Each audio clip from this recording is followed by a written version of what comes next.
J.K. Yadav Films present.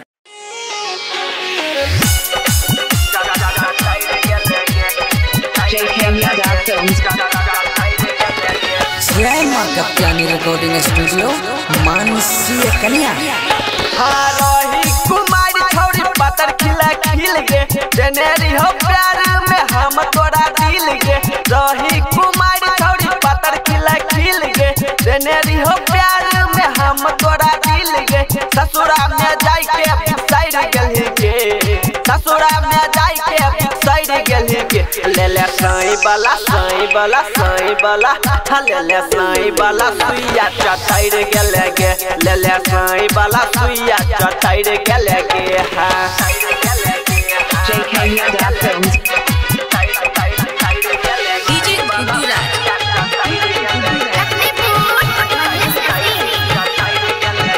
हाँ पूछै छोला भरतनी कहि देने बतिया के ना बीतैने सुहाग वाली रतिया। पूछै छोला भरतनी कहि देने बतिया के ना बीतैने सुहाग वाली रतिया। मोटाई गेले दहिया पसैर गेलौगे, मोटाई गेले दहिया पसैर गेलौगे। ले ले साई बाला साई बाला साई बाला ले ले साई बाला सुइया चटाई रे गेले गे।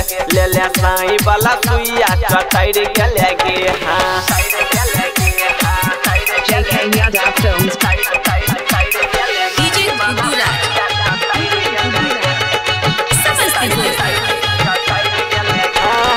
चढ़ल जवानी रहो फूल नियन खिलल, पढ़ै रही जहिया स्कूल में रही मिलल। चढ़ल जवानी रहो फूल नियन खिलल, पढ़ै रही जहिया स्कूल में रही मिलल। शादी के छौरी तोय भूल गेली गे, शादी के छौरी बदल गेली गे। ले ले साई बाला साई बाला साई बाला ले ले साई बाला सुइया चटाई रे गेले गे। ले ले साई बाला सुइया चटाई रे गेले गे। J.K. Yadav Films.